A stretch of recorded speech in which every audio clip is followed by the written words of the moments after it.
아이들에게 물려줄 더 나은 세상을 향해. 요즘 들어 정치를 왜 하느냐는 질문을 무척 많이 받습니다. 국회에 들어와 청와대를 오가며 소위 정치권에서 일하기 시작한 지는 20년이 넘었습니다. 하지만 스스로 국민의 선택을 받기 위해 선거에 나가는 정치인의 길로 접어든 것은 2년 전이었습니다. 대통령의 고향 김해를 지켜야 한다는 의무감으로 시작한 정치였습니다. 그러나 의무감만으로 정치를 계속할 수는 없었습니다. 스스로 정치를 해야 하는 이유와 목표가 분명하지 않고는 계속 갈 수 없는 것이 정치인의 길입니다. 정치를 왜 하는지 그래서 물어보는 것이겠지요. 힘들어도 절대 포기하지 말아달라는 당부를 그런 질문으로 대신하고 있음을 느낄 수 있습니다. 대학에서 학생운동을 할 때는 민주주의가 최고의 목표였습니다. 김대중, 노무현 두 분 대통령이 계셨던 민주정부 10년 동안 대한민국의 민주주의는 역사적인 진전을 이루었습니다. 국민은 민주주의를 공기처럼 여기며 살았습니다. 민주주의의 문제는 이제 충분히 해결되었다고 생각했고 어떤 정권이 들어서더라도 민주주의만큼은 후퇴시키지 않을 거라는 막연한 믿음을 가졌던 것도 사실입니다. 그러나 이명박 정부의 역주행과 박근혜 정부의 퇴행을 연이어 경험하면서 국민은 민주주의란 저절로 주어지는 열매가 아님을 이제 와서 새삼 다시 깨달아가고 있는 것 같습니다. 제게도 민주주의는 정치를 해야 하는 첫 번째 이유이자 제 인생을 걸고 풀어가야 하는 숙제입니다. 우리 아이들에게 또다시 우리가 겪은 고통을 되물림할 수는 없기 때문입니다. 국가기관이 불법으로 선거에 개입하고 청와대와 정부가 나서서 수사를 방해하는 나라는 민주국가가 될 수 없습니다. 가짜 문서를 증거라면서 정치적 목적으로 간첩 사건을 만들어내는 나라. 이명박 정부 당시 총리실의 민간인 사찰에 관여한 범법자들은 감방에서 나온 뒤에 호의호식하고 사는데 그 피해자는 지금도 외로운 법정 싸움을 하며 어렵게 살아가고 있는 나라. 안녕하지 못하다는 대자보를 써서 붙인 것뿐인데 주변에서 괜찮겠냐고 걱정하는 사람들이 있는 나라. 이런 대한민국의 모습은 민주국가와는 거리가 멀어도 한참 멀리 와 있습니다. 단지 대통령이 바뀌었을 뿐인데 나라가 이렇게 달라져 버렸습니다. 우리 아이들에게 이런 나라를 물려줄 수는 없지 않겠습니까? 정권이 교체되고 대통령이 누가 되더라도 민주주의와 인권이라는 헌법적 가치가 뒤로 후퇴하는 일은 생기지 않도록 만드는 것. 그것이 제가 정치를 하는 첫 번째 이유입니다. 헌법을 개정해 대통령에게 집중된 권력을 분산시키고 권력기관들의 독립성을 높이는 동시에 서로 견제하며 균형을 이루는 국가 시스템을 만들어야 할 것입니다. 국가기관의 불법이 다시 재발하지 않도록 하기 위한 엄격한 처벌과 제도적 보완이 필요합니다. 그러나 제도는 어디까지나 제도일 뿐 누가 어떻게 운영하는가가 훨씬 중요합니다. 그나마 다행스러운 것은 민주정부 10년 동안 민주주의가 얼마나 소중한 것인지를 직접 경험한 국민이 있다는 것입니다. 국민의 DNA 속에 민주주의의 중요성이 각인되어 있기 때문에 지금의 역사적 퇴행을 바로잡는 것은 시간 문제일 것입니다. 민주주의라는 기초 위에 우리가 세워야 할 나라는 함께 잘 사는 대한민국입니다. 제2차 세계대전 이후 독립한 나라 중에서 경제적 풍요와 민주주의, 두 마리 토끼를 모두 잡으면서 성공한 나라는 대한민국이 유일합니다. 참여정부 당시 대통령을 모시고 해외 순방을 가보면 대한민국은 특히 제3세계 국가들에게 부러움과 선망의 대상이었습니다. 그뿐만 아니라 세계 어느 나라를 가도 삼성과 LG, 현대 같은 우리나라 대기업들의 제품과 광고를 쉽게 찾을 수 있습니다. 대한민국은 이제 그런 나라가 되었습니다. 1인당 국민소득도 25,000달러 시대에 접어들었습니다. 대한민국 전체 경제는 계속 커져가고 있는 것입니다. 그러나 많은 세계인이 부러워하고 국가 경제도 날이 갈수록 커지는 나라. 대한민국에서 살아가는 국민은 그리 행복해 보이지 않습니다. OECD 국가들 중에서 국민이 느끼는 행복지수를 보면 34개국 가운데 꼴찌 수준인 33위입니다. 자살률은 높고 출산율은 낮은 데다 국민이 느끼는 주관적 행복도가 형편없이 낮기 때문이라고 합니다. 국가의 소득 수준은 높아지는데 정작 국민은 불행하다고 느끼는 나라.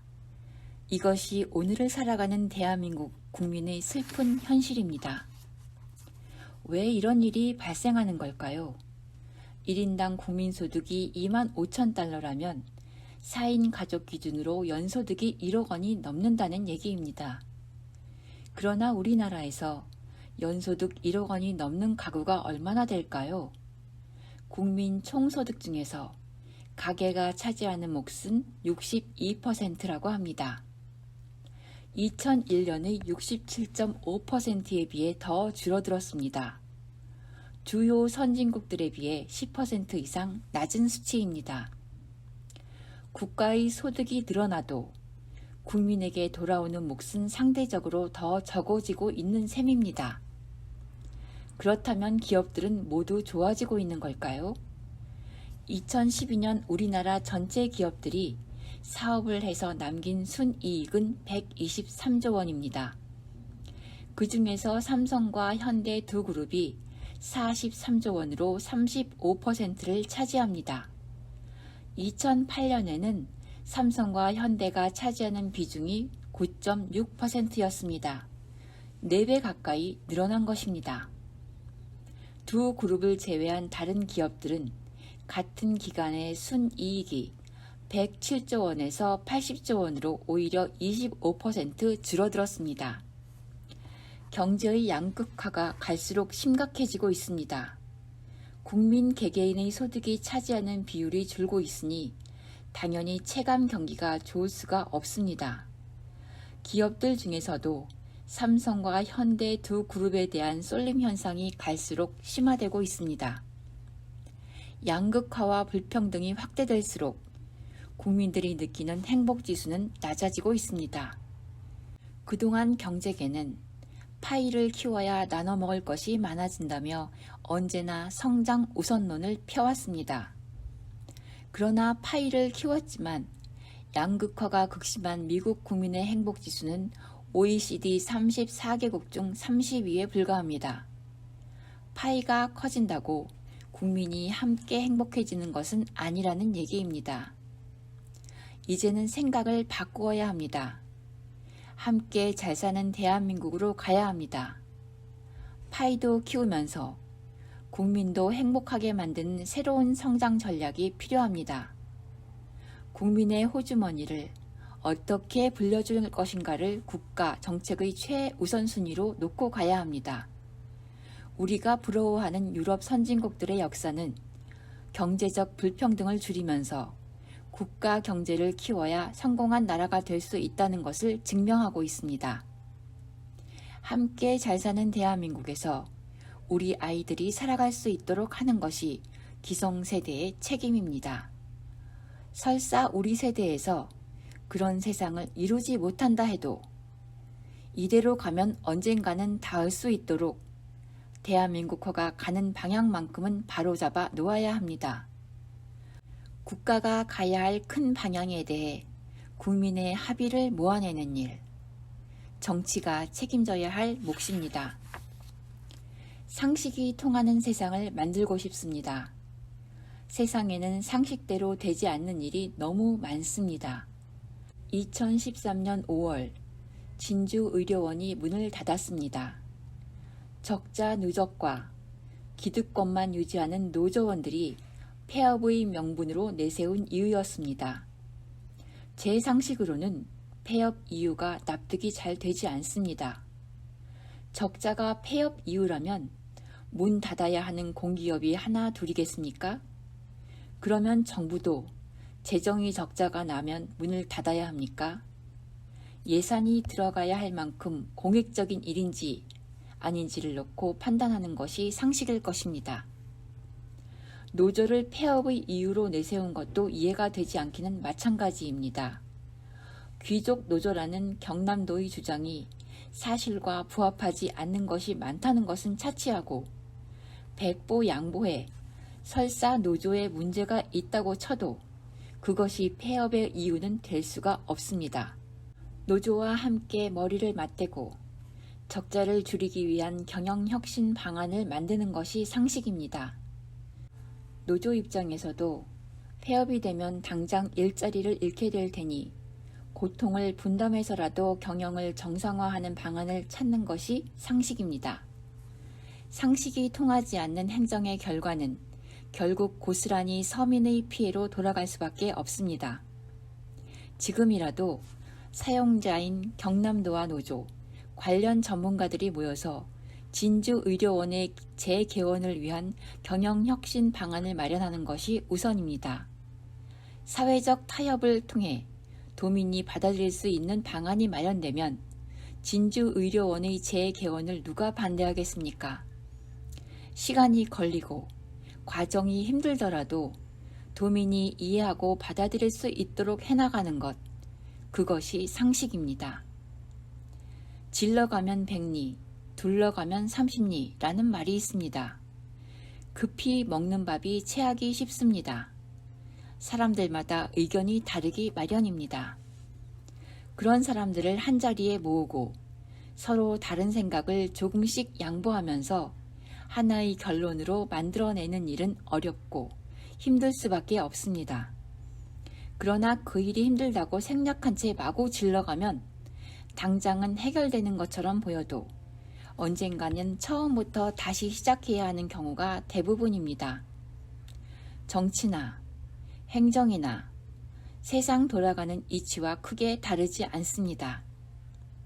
상식이 통하는 행정은 도민과 눈높이를 맞출 때 가능합니다.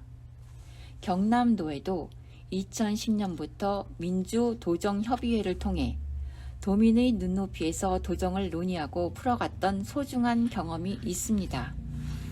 그 성과를 계승하고 발전시켜 나가야 합니다. 보수와 진보의 차이는 정책의 우선순위를 어떻게 보고 예산을 어디에 먼저 배치하느냐의 차이에 그쳐야 합니다. 대통령이 바뀌고 도지사가 바뀌었다고 전 정부에서 했던 일들을 손바닥 뒤집듯이 뒤집어버리는 사회는 상식이 통하는 세상이 아닙니다. 그래서는 예측 가능한 사회를 만들 수가 없습니다.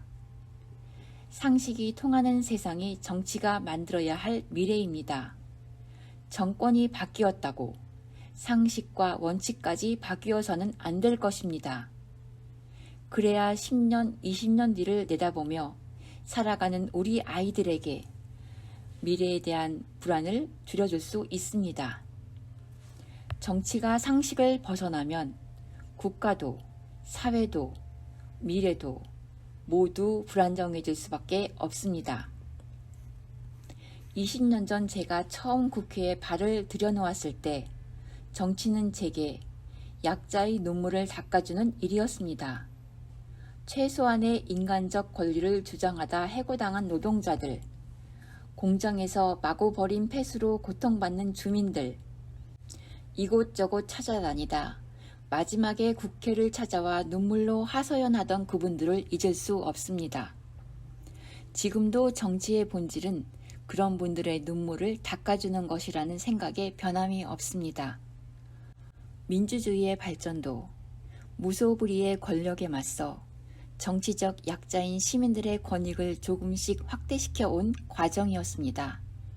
함께 잘 사는 대한민국을 만드는 길도 경제적으로 약자인 국민의 경제적 권리를 국가와 정부가 나서서 보호하고 확대시켜 주어야 가능한 일입니다. 상식이 통하는 세상도 반칙과 특권을 앞세운 기득권 세력으로부터 가진 것 없이 맨몸뚱이 하나로 살아가는 서민이 불이익을 당하지 않도록 해야 만들 수 있습니다. 처음 정치에 발을 들여놓을 때 가졌던 초심을 잃지 않는 것이 좋은 정치인이 되는 길임을 늘 새기며 살아가려 합니다. 졸고들을 모아 세상에 내놓기에 부끄러운 책을 하나 냅니다. 책에 쓰지 못한 많은 얘기는 앞으로 직접 몸으로 실천으로 보여드리려 합니다. 감사합니다. 2014년 2월 김경수